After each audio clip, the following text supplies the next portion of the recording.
We Love Série, votre rendez-vous dédié aux œuvres diffusées dans votre télé et sur vos sites de streaming préférés, le tout sur We Love Cinéma. Et aujourd'hui, all my plate and my cup of tea, we are going to Buckingham, mes chéris, the Queen is back, so the Crown aussi. Et il va y avoir des crissements de taffetas et du froissé de dentelle, bordel. Elle vient de susurrer « shocking » en m'entendant jurer. Lady Kenson, hello. Hello, darling. Il est à la série ce que Stéphane Bern est au patrimoine et à la royauté, soit une voix de stentor et une coupe de cheveux parfois discutable. Sir Renaud Crowe, hello. Et on se trouve dans les jardins de... Oh merde. C'est pas ta meilleure. Je sais pas faire Stéphane Bern. Voilà, travailler. Je propose qu'on dise « We Love Série about the Crown ». Let's go. Et mon premier cri du cœur sera le suivant. Pas de vieillissement en effets spéciaux. Merci. Exit Clairefoy, voici désormais Queen Olivia Colman. Everyone is delighted with the new profile, ma'am, which they feel to be an elegant reflection of Her Majesty's transition from young woman to Old bat? settled sovereign. Just the tiniest changes. A great many changes. Nothing one can do about it. One just has to get on with it. L'histoire de la reine Elisabeth II et de sa famille reprend en 1964, en pleine crise économique. L'Angleterre élit un nouveau Premier ministre travailliste, Harold Wilson. Un socialiste qui aime quand même moyen la couronne. Et allez, je sais qui dit Olivia Colman, dit petit cri de groupie. Oui. Allez, maintenant qu'on a dit ça, au boulot. Oh là là là. Alors, est-ce qu'on est content de cette saison 3 Oh là là là là. Mais je me suis roulé dans cette série. Dans Olivia Colman. Ah, mais dans Olivia Colman, dans le Prince Charles, dans Helena Bonham Carter, dans on le thé. On se roule pas dans le Prince Charles. Bah, si, se roule dans les oreilles. volontiers dans le Prince Charles. Ah non, mais vraiment, mais quel bonheur. Merci la vie. Merci la vie. Merci The Crown. Non mais je le dis presque au premier degré, c'est fabuleux. C'est fabuleux même si au départ, ça devrait pas l'être. C'est-à-dire que globalement, on est sur donc un récit avec des gens qui font comme ça. Je fais très mal l'accent anglais, mais c'est ma meilleure imitation. Oh my God. Mais non. Et en fait, moi, je suis fasciné par ça. D'autant plus que la série, en fait, donc raconte, on le sait maintenant, l'histoire de la royauté, les à côté. Oui, ça s'appelle The Crown. C'est voilà. Je pensais que ça parlait juste de joaillerie. Moi, j'ai pas compris du tout le. C'est pas le meilleur joaillier. C'est un truc de bijouterie. Mais qu'en fait, ça raconte l'histoire de la société anglaise, de la place de la royauté, et surtout, en fait, ça raconte ce que c'est qu'être un acteur, ce que c'est que d'incarner quelque chose, les limites d'un acteur. Et c'est donc une série qui est à la fois informative, pédagogique, méta, fabuleuse. Et puis il y a Olivia Colman, c'est tout. Allez, on y va. Non, mais c'est une série. Merci, c'est donc la fin de We Love Série. Non, mais c'est une série, on a envie vraiment d'être dedans. En juste pensant qu'en tant que Français, on a un petit peu une petite fascination supplémentaire pour la famille royale britannique, vu qu'on a tranché la tête des nôtres il y a quelques siècles de ça. Donc on a, en plus, il y a ça. Et il y a cette performance qu'a Peter Morgan, le showrunner de la série, de raconter vraiment l'histoire de la couronne, mais pile au bon endroit. C'est-à-dire que oui, on pourrait dire, oh là là, il en fait des gens tout gentils, tout géniaux, il est pro-monarchie, rétablissez tous les rois dans le monde entier. Non, c'est pas ça qu'il fait. Il raconte, sans être complaisant, mais sans les prendre de haut, il raconte juste ce que c'est que le poids, littéralement, de cette couronne, de The Crown, le poids de la royauté, malgré tous les avantages que ça peut procurer en termes d'argent, de palais et, disons, de visibilité. On pourrait se dire, ils sont tranquilles. Non, c'est terrible ce qu'ils ressentent. Et cette saison 3 le fait d'autant plus ressentir que les saisons d'avant, j'ai l'impression. Alors, moi, en tant que Français, j'ai envie de répondre à Perrine Kenson. Oui, effectivement, je suis parfaitement d'accord avec vous. En tant que Français, évidemment. Et en tant que mec qui imite mal, eh ben, tu vois, je le fais vachement. Alors, franchement. Non, mais je... Est-ce qu'on a le droit de dire qu'on a une incarnation de la reine qui est moins attendrissante, mais sûrement plus impressionnante? Non, c'est aussi la période dans laquelle ça se trouve. Oui, et puis ce que raconte la série, c'est que vieillir, c'est durcir. Oui. C'est-à-dire que vieillir, c'est... Ça dépend pour qui. Ouais, ça dépend. non. Après, on va dire que c'est moi qui suis vulgaire dans cette émission. Pas du tout. Je ne suis que bonheur. Donc, on parlait de cuir. Ah oui, c'est ça. Ouais. Ah, je pensais que... Ok. Et donc vieillir, en fait, c'est durcir, c'est-à-dire que ces personnages, ils sont complètement écrasés par le poids des histoires qu'on a vues. C'est comme si ils avaient bingé les saisons d'avant et qu'ils arrivaient en disant bon, alors on a tout ça sur les épaules. Et donc évidemment que Olivia Colman, elle est moins mignonnette, elle est moins Lilibet que dans les premières saisons. Sauf que ce qui est très beau, c'est que la première scène de cette saison 3 vous raconte ça. Vous raconte comment on passe d'un visage, on va dire enfantin, à une femme. En fait, les 2 premières saisons, c'est l'histoire d'une jeune femme, et là, c'est l'histoire d'une femme. Parce que ça parle de féminité, ça parle de la place de la féminité et de cette femme au milieu de tous ces hommes, de cette femme qui incarne un rôle de pouvoir et que donc, globalement, Olivia Colman, bien sûr qu'elle a cette stature-là d'actrice et puis elle a une voix, elle a une manière. Bah ouais. Elle ressemble peut-être à mon avis, plus à la reine d'Angleterre que ne l'était Claire Foy. Mais il faut, à mon avis, 20 minutes dans le premier épisode avant d'accepter ça. Au début, on fait rendez-moi la jolie. Non, mais mais si, il y a un truc un peu comme ça. Si, parce que rendez-moi la jeune. Alors, non, pas du dégueulasse. tout. C'est-à-dire que en plus, on a un truc où on passe des belles toilettes de la saison 1 et 2 à un petit problème d'habillage très reine d'Angleterre. On est sur de la tapisserie. On sent arriver les rangs plus hauts. Voilà. On les sent arriver, là on est dans une transition moche. On est sur de la fleur, on est sur du chapeau à fleurs. Ça, on se dit, bon, pas facile. Et pourtant, Soit moche. Olivia Colman, en fait, elle est une sorte de rock dans la série comme ça. Elle a moins peut-être de scènes d'ailleurs que Claire Foy n'en avait dans les autres saisons. Et elle joue comme ça ce personnage auquel on revient toujours et qui regarde ce monde autour d'elle, graviter autour d'elle. C'est bouleversant. Chaque épisode est un chef-d'œuvre. Je n'exagère pas en disant que j'ai terminé chaque épisode en me disant putain, c'est quand même hyper bien écrit. Quand même, ils arrivent à choper un truc. Je m'en fous du prince Charles. Je m'en fous de la reine qui va regarder des chevaux. Ça m'intéresse pas. Et tout d'un coup, quand elle va regarder les chevaux, je me dis mais oui, mais va-t'en. Mais c'est ça que je veux. Mais c'est ça que je veux regarder des chevaux. Ah non, mais je suis en full point de vue quand je regarde la série. Enfin, j'ai l'impression de relire ces magazines que ma grand-mère lisait. Enfin, c'est absolument génial. Et tu parlais elle qui les lit en fait.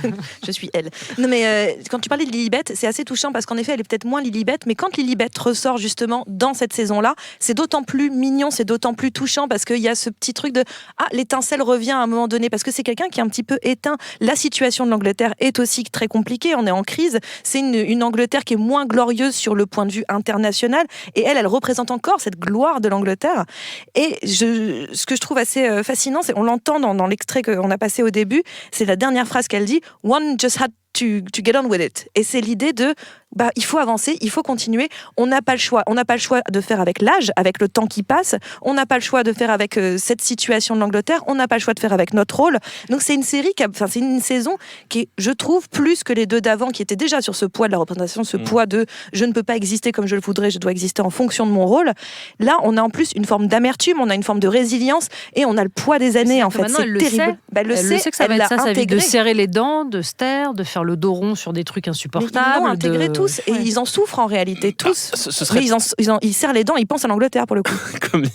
comme dit Perrine très justement au début, ce serait pénible d'entendre une série qui dit c'est compliqué, mais j'ai une couronne, elle est trop lourde, la couronne elle est trop lourde. Balasco, les merci. C'est bien de travailler avec des professionnels. C'est vraiment un homme caméléon, Romain Crowe. Je sais, Mask Singer. Et c'est peut-être moi sous le panda. On ne sait. Bref, ça se trouve à ce moment où sera diffusé, l'émission sera déjà arrêtée. Le mec se roule dans Olivia Colman et est caché sous un panda. On est sur un camoulox géant quand même. Mais en fait, ce serait dans une bonne définition de Renan. Ce serait vraiment pénible à regarder si, en fait, ces personnages n'étaient pas questionnés, critiqués. Et le moyen qu'a la série de faire ça, c'est de questionner justement la place de l'acting. En fait, ils jouent des rôles. Et en permanence, la série met ces personnages, donc qui jouent l'image de la royauté, en face de gens qui jouent eux aussi des rôles. Il y a un épisode fabuleux sur le premier pas sur la Lune, qui est un épisode génial. Parce que tout d'un coup, on a donc on apprend enfin que c'est pas vrai. Ça, c'est tourné par Stanley Kubrick. Mais on a donc le mari de la reine qui est fasciné par ces types qui ont fait un truc incroyable et qui sont des héros pour lui. Et évidemment, c'est toute la force virile de ce type. Donc ça égratigne déjà ce personnage. Et il y a une scène géniale où il demande d'aller rencontrer en face à face. Et il se rend compte que Armstrong et compagnie, c'est des jeunes mecs qui arrêtent pas d'éternuer, qui sont malades, qui ne sont pas à l'image des héros, qui ne sont pas à l'image de ces figures qu'il avait à la télévision. Et en fait, c'est nous, c'est ce qu'on a nous, puisqu'il y a eu un épisode aussi où il était question d'un documentaire tourné sur eux. Toute la série comme ça est extrêmement méta, où elle joue sur la représentation dans la représentation. Ça commence par une scène fabuleuse où il y a deux timbres côte à côte, l'ancien et le nouveau. Ça, c'est magnifique. Et puis, ce qui est beau, c'est que ça, c'est la première moitié de saison, et la deuxième glisse vers les conséquences de ça. Quand on est prisonnier de son rôle, qu'est-ce qu'on devient? Et là, je ne pensais jamais dire ça de ma vie, j'ai été ému par le prince Charles. Je trouve que c'est une figure bouleversante. C'est ce que j'allais... Mais non, mais ça se voit pas. Charline a fait une moue en disant oui. Non, c'est pas ça que je veux dire, mais ça, on le sait par la réalité. C'est-à-dire que je suis pas pro-monarchie, je m'en fous complètement, mais on sait que ce sont tous des figures sacrificielles, tous autant qu'ils sont. C'est-à-dire, pour tenir ce rôle-là, t'es obligé de... Oui, mais ça d'autant plus et lui, c'est pas celui qui... Ça, c'est pas lui qui s'en tire le plus mal, pour le coup. Mais alors justement, c'est ça qui est intéressant, c'est que finalement, autant dans la première partie où il n'est pas encore arrivé le prince Charles dans cette histoire, on a un petit peu Anne qui apparaît vite fait, Génial, assez rapidement. Anne qui apparaît, mais finalement, on est vraiment sur ces figures qu'on a déjà vues dans la saison 1 qui ont fait le deuil d'une certaine façon de leurs espoirs et de leurs envies. Et arrive cette jeune génération, que ce soit Anne, que ce soit le prince Charles, et même dans une certaine... Margaret. Oui, Margaret. Alors c'est encore autre chose. Margaret, elle a fait le deuil aussi. Elle souffre terriblement de ce deuil. Et elle boit, mais elle a raison. Elle boit et elle fume. On n'a pas le droit de le dire. Elle boit de l'eau. Elle boit de l'eau. De l'eau de pluie, de l'eau de là-haut. Votre chanson, allez. Avec du gin. Dans une certaine dimension, on peut même penser à Camille Achand, en fait, qui apparaît aussi.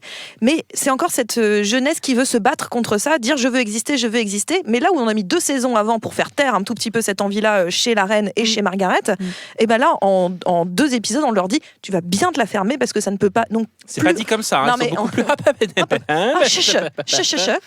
le fais pas bien. Ça me fait penser à un truc, mais j'arrive pas à... Je sais pas. Bon, peu importe. Un Muppet. Un début d'AVC. Vous avez... Ouais, c'est ça, exactement. C'est exactement ça. Vous avez parlé d'Olivia Colman. Que penser des nouveaux entrants, des remplaçants, des... Mais alors... Est-ce qu'on arrive tout de suite sur Josh O'Connor ou on va commencer par le prince Philippe. Génial. Tobias Menzies, c'est génial. ça. Il a en remplacement de Matt Smith. Alors Matt Smith, on l'aimait déjà beaucoup parce qu'il c'est vraiment un acteur assez génial, ex-Doctor Who, on le rappelle, big up le Doctor Who. Mais là, cet acteur qui arrive, alors il a un truc très étrange, on dirait, ça pourrait être un méchant nazi dans un film des années 30. De ouf. Et donc en fait, ça donne au prince Philippe un espèce de truc où on le regarde en se disant, il est peut-être un peu nazi, non? Et il a, en plus sur le visage, un truc à la Scarface, il a une espèce de cicatrice magnifique. Et le personnage, moi je trouvais que dans les saisons précédentes, le personnage était vraiment très très massacré, c'était vraiment le sale type. Non, il était agaçant. Là où le sale type, c'était Snowden. Mais lui, il était agaçant. Et là, il est vraiment, je trouve, presque émouvant, très... il y a vraiment l'épisode qui est centré sur lui, donc sur la question des premiers pas sur la Lune, et un des meilleurs épisodes parce qu'il est étonnant, parce que ça raconte la fragilité de ce type et le ridicule même de sa fragilité. Par contre, il a des scènes où on a envie de le tarter. Il est vraiment odieux avec Charles, notamment. Mais c'est quelqu'un d'assez odieux. Puis il le porte un peu sur son visage et même dans sa manière de parler. Mais complètement. Dans sa manière de parler, il a l'impression qu'il bouffe tous les mots avec une patate chaude en permanence. Ça veut dire, ça va, détends-toi en fait. Mais le fait est que. Vous imaginez engueuler les gens pour la télé ou pas? Dis donc, toi, tu vas me faire l'effort d'articuler, on comprend rien. Qu'est-ce que tu dis? Alors. Tu fais hyper bien, Perrine. Tu m'imites vache. Mais t'étais là. T'étais là.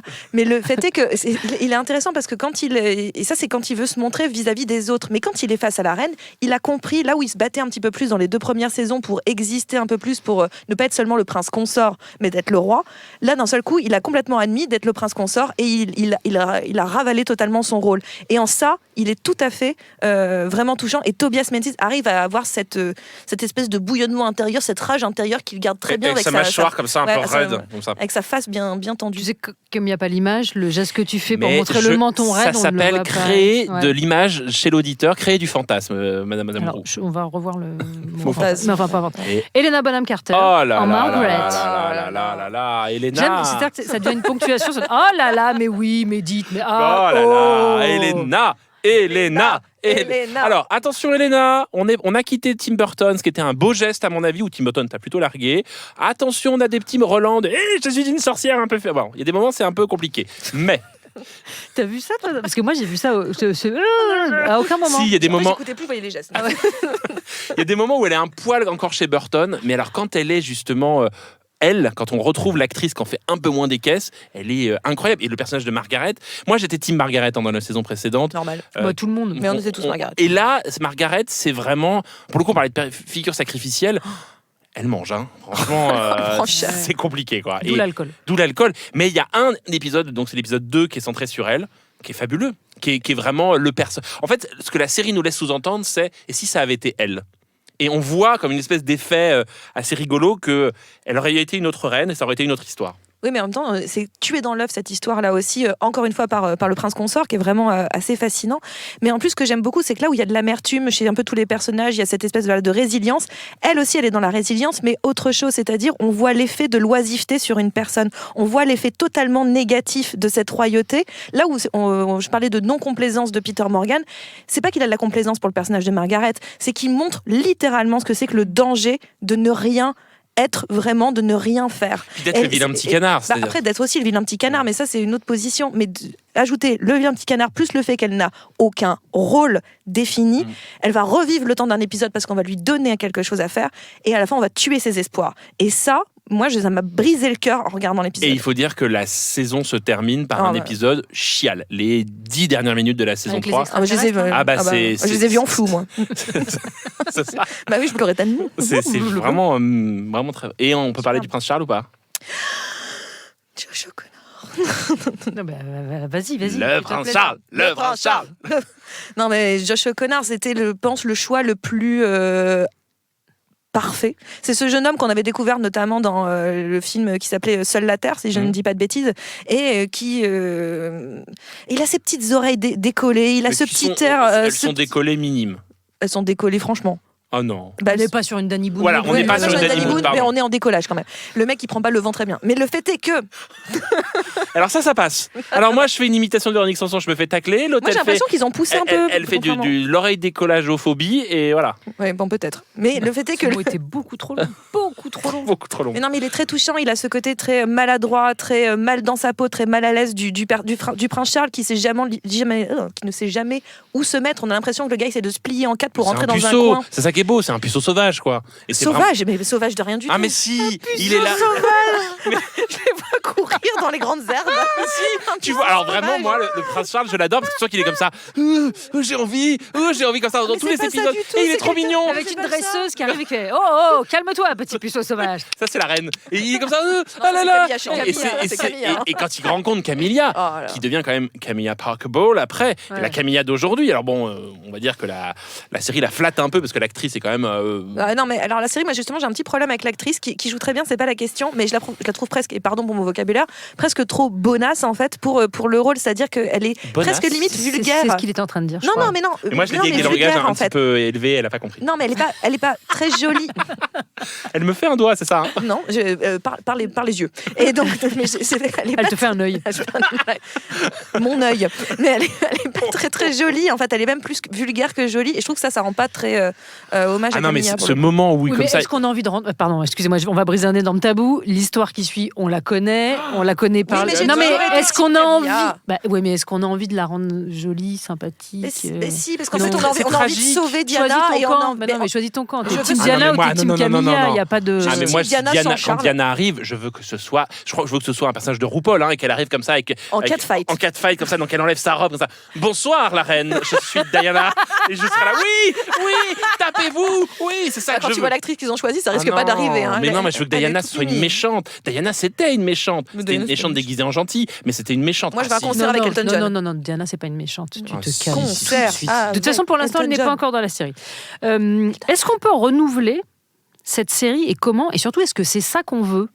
Parce que j'ai l'impression que pour l'instant... Non, mais en 3 saisons, ils ont quand même, encore une fois, avec une histoire qu'on connaît, réussi à faire des choses qui restent dans une certaine continuité, mais en étant extrêmement originales et différentes à chaque fois. Oui. Est-ce que ça va être compliqué? Parce qu'en fait, l'histoire, elle est plus grande que la fiction. C'est ça qui est génial. C'est-à-dire que oui, mais tu pourrais être dans des chaussons, pardon. Une fois que t'es à Buckingham, t'es à Buckingham. Non, tu peux faire des saisons entières de... c'est ce que je fais depuis tout à l'heure et tout. Bon, bref. Je le fais mieux. Oui, c'est vrai. Mais en fait, non, parce que il y a Margaret Thatcher qui va arriver. Ben oui. Gillian Anderson. Oh my God. Et cette émission est inaudible, on est désolé. Mais surtout, c'est le sujet qui a fait ça. Il y a Diana qui va arriver, donc il y a déjà de l'histoire. Et moi, ce que j'aime, alors je sais pas comment vous regardez The Crown, moi je suis comme ça. Si, sur un canapé. Techniquement, ouais. Et moi, je regarde et du thé. Et j'arrête et je fais. Mais c'est vrai ça ou c'est pas vrai? Vite, Wikipédia. Ah oui, mais je tape comme ça et je regarde, je suis là. Mais non, mais c'est complètement vrai, c'est dingue. Et je recommence. Mais c'est qui lui? Mais pourquoi? Et alors surtout moi. Mais tu te parles faux à toi-même aussi. Tout le temps. Que oh, mais qui est cette personne? Attends, je me fatigue. Oh non, je vais regarder moi-même. Je me fatigue. Mais passer un après-midi à côté de ce bonhomme, c'est vraiment chelou. Alors, puisque tu parles des histoires de véracité ou non, je sais pas si on s'en fout, mais il y a l'ancien secrétaire de presse de la reine.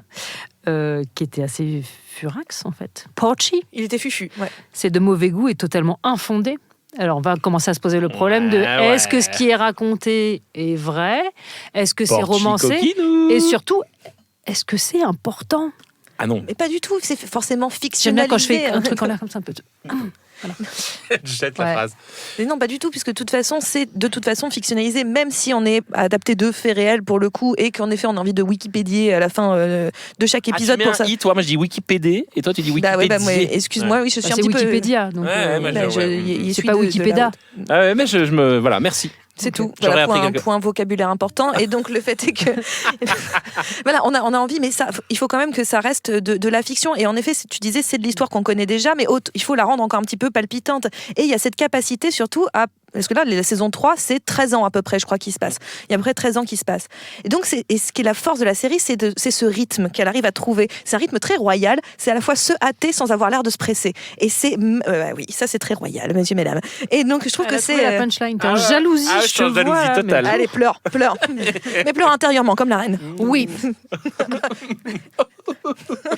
You oopsie daisy. Et non, mais le fait est que voilà, c'est une série on s'en fout du total réalisme de la chose. Et moi, je suis très contente si elle a regardé un moment en biais son Porchi, ça me fait plaisir. Alors, moi, la vraie question que je me pose, et pardon, mais il y a une omerta et je vais l'enlever. La vraie question qu'on se pose tous, Je l'omerta encore vraiment cette semaine. Est-ce que la reine regarde The Crown? Moi, j'ai envie de croire que oui. Ah ouais, moi je pense que le soir, tu sais, les lumières s'éteignent comme ça, elle fait Philippe, allez vous coucher, machin, hop. Elle envoie un... Go to bed, my dear. C'est ça, elle envoie un vieux snap, un truc comme ça. Voilà, bon. À Porchi. À Porchi. Mais non, paix à son âme, je crois qu'il est plus de ce monde, Porchi. Je crois qu'il est mort, ouais. Bon, bref. Elle les a tous enterrés, elle les enterra. Et elle est comme ça, elle ouvre son son ordi, comme ça, elle arrive sur Netflix. Alors je sais pas, elle va rentrer son mail, genre. Non, elle demande à son valet. Non, elle est en scred. Zabou 3000. Lilibet@gmail.com. Le mot de passe c'est God Save Me. Hop, tac. Elle est là comme ça, elle clique sur The Crown, elle est comme ça. Et elle se regarde, elle fait. Et ses recommandations. Mais moi, je veux voir les recommandations. Vous avez aimé, je suis vous sûr qu'il y a aimerez. Queer Eye. Et je suis sûr qu'il y a Queer Eye. Et alors elle est comme ça, elle se regarde, elle est comme ça. Je suis géniale. Mais non, mais fais pas ça, mais dis pas ça. Ah non, je l'ai fait. Ah, je suis mauvaise. J'aurais pas dû. Génial. Moi, j'espère qu'on va arriver. Je sais pas combien de saisons ont été commandées, mais il faut qu'à la fin, on arrive sur le début de la saison de The Crown. C'est-à-dire que sur le tournage de la série et comment elle vit ça. Ah non, moi je veux qu'à la fin, Mais ce c'est soit pas elle qui joue Scream, son rôle. On n'est pas dans Scream. Mais hein, c'est on se Scream. calme tout de suite. À la fin, elle Est-ce joue que son tu aimes propre The rôle. Crown Ça serait génial. À la fin, elle joue son. Non, mais alors peut-être qu'elle sera peut-être plus en état de. le Arrête faire. de dire des choses comme ça. Elle est immortelle, elle va tous les C'est tuer. vrai. Highlander. C'est Highlander. La série a longtemps été nommée la série la plus chère jamais diffusée sur Netflix. Et honnêtement, moi, j'ai pensé qu'au début de la première saison, ça allait lui être préjudiciable. Ça a été Le Temps est assassin a repris évidemment cette série la plus chère. Ouais, mais pas avec le même effet. En fait, ça n'a pas été tant que ça préjudiciable à la série. Et est-ce que cette espèce de budget colossal, c'est pas que ça se voit, mais est-ce qu'il a un... Si, voilà. ça te gifle avec de l'argent quand même. Tiens, tu le vois mon grand espace. Tiens, tu le vois mes figurants. Mais tout ça. pas à mauvais escient. Ah non. C'est pas de l'épatte J'ai pas dit fric, que en j'aimais fait. pas les gifles, Perrine. Ça c'est vrai. Voilà. Non, c'est c'est vrai, tout. je te connais. Voilà, c'est vrai. Non, c'est voilà. Non, c'est pas. T'as pas toujours dit ça en tout cas. C'est vrai. Ça, c'est sûr. Mais je trouve que l'argent est là et que chaque épisode, alors c'est un truc que je déteste de dire, mais je vais le dire quand même, est un mini-film en fait. C'est-à-dire que c'est tellement construit. C'est ça parce que t'aimes pas la série. Oh mon Dieu, je me déteste moi-même, je suis la reine. Non mais il y a vraiment un truc de budgétisation, mais c'est dingue. Et pardon de dire ça, je sais que je vais faire hurler les gens, mais au moins on peut faire ça sans avoir besoin d'avoir des dragons, des trucs Quoi? comme ça. Oh, ça ouais. va, tout de suite. Tu vois, tu compares l'incomparable. Ça n'a rien à voir. C'est pas la même Non, chose. mais il y a aussi énormément de mise en scène dans la série. On l'a pas assez dit parce qu'on s'est Ouais, extasié ouais, sur tout un tas de choses, mais c'est à la fois hyper classique et super inventif, quoi. C'est hyper beau. C'est hyper beau, on se roule dedans. Enfin vraiment, Non, mais à oui, Noël, ça, la roulade. en plus, moi, je vais me les remater à Noël tranquillou comme ça. En plus, bord du feu. Ça se dit pas femme bord est du feu, seule. près du feu. Oui, cette femme est très très seule. En Moi, VF, je suis pas seule en avec VF, la reine. en VF. La mazo. Oh, la violence du truc. Philippe, est-ce qu'en VF ils ont un on m'a petit apporté accent une tasse de thé. En fait, elle a un accent du Nord, c'est genre Philippe, tu violo toi. Viens la goma. Oh, c'est bien. Oh. Ce serait bien. Je propose une version alternative. C'est doublé par C'est Corinne grave. Maziero. J'ai trop envie de voir cette série. Le Ok. remake français. Cling, cling, cling, calme, n'importe quoi. C'est l'heure de la reco. C'est Ah, bah là, l'heure ça fait de moins les la malins. reco, c'est l'heure de la reco. Et sans me faire trop. British TV show. Moi, je vous conseille, puisque nous sommes au pays des Anglais et que les Anglais sont les plus grands auteurs de séries télé aujourd'hui, oui, il faut le dire, je vous conseille une série qui n'est pas encore diffusée en France, mais qui est disponible en DVD, en import. C'est l'autre versant de l'Angleterre. Là, on a l'Angleterre chic, royale, et l'Angleterre sociale. Little Britain. Eh ben quasiment, ça s'appelle Inside Number 9, c'est créé par deux auteurs géniaux, la Ligue des Gentlemen, Reece Shearsmith et Steve Pemberton. C'est une anthologie, donc vous pouvez la regarder dans le désordre. Le concept, c'est simple, à chaque fois, un épisode, quelque chose qui se passe au chiffre 9. L'étage 9, l'appartement 9, L'académie des 9. Très bon épisode avec Jean-Pierre Foucault. Et à chaque fois, un épisode qui raconte quelque chose de la morale anglaise, d'un truc où Voilà, le premier épisode, par exemple, c'est une partie de cache-cache dans un manoir anglais et tout le monde est enfermé dans le placard. C'est une partie de sardine et ça se passe à l'intérieur du placard et tout le monde est enfermé. Et le final est terrifiant. C'est à la fois drôle, terrifiant, inquiétant. C'est 100% british. Regardez ça, Inside Number 9. Les DVD sont disponibles à l'import sur Amazon. Perrine. Moi, j'ai envie d'aller sur la Britishness aussi, mais pas la même, c'est-à-dire une série très très connue pour le coup, mais on a tendance à oublier, c'est Mr Bean. Ça a l'air ridicule, mais Mr Bean, moi j'aime beaucoup, avec donc Rowan Atkinson évidemment. Mais on a le droit de recommander les séries dans lesquelles on joue ou... Dans le- Oh Pardon. Ok, non, j'ai pas la ref. Vous noterez que je me suis retirée de ce débat. Aucun avis, aucun... Non mais Mr Bean, c'est Je l'ai pas. intéressant parce que Je l'ai pas la ref. pour le coup, lui, il incarne tout ce que c'est que le British, mais le British du quotidien, le monsieur lambda du British, c'est-à-dire à quel point, et en même temps dans toutes ces petites manies, dans tout ce qu'il est théâtral chez lui, toute la théâtralité anglaise. Et donc finalement, on n'est pas obligé d'être dans la royauté pour avoir cette Britishness innée. Et puis moi, Mr Bean continue avec son côté pantomime, son côté vraiment purement muet, à me faire vraiment pleurer de rire. Donc moi, je recommande de revoir Mr Bean juste pour le plaisir. Un petit Noël, c'est épisode. génial. Bah oui. À Noël, Mais tu c'est génial. regardes un épisode de 5 minutes par jour. C'est un petit peu, c'est une cure de juvamine, quoi. C'est super. Moi, je vous recommande les épisodes de Friends qui se déroulent à London, baby, parce qu'il y a Sarah Ferguson dedans C'est vrai. et que les occasions de la voir Puis sont pas si il y a fréquentes. le twist final. Emily, Ah putain. I take you. Rachel. Ok, les mauvais acteurs, c'est terminé. Donc, Non. écoutez, Le We pire, Love c'est qu'en Série. fait, on joue le pire. Non, We Love Série, c'est fini. Là, je pense que les gens en ont ras-le-bol. Ils sont chez eux en disant qui se casse. Vous voilà exaucés. Et on revient dans 15 jours.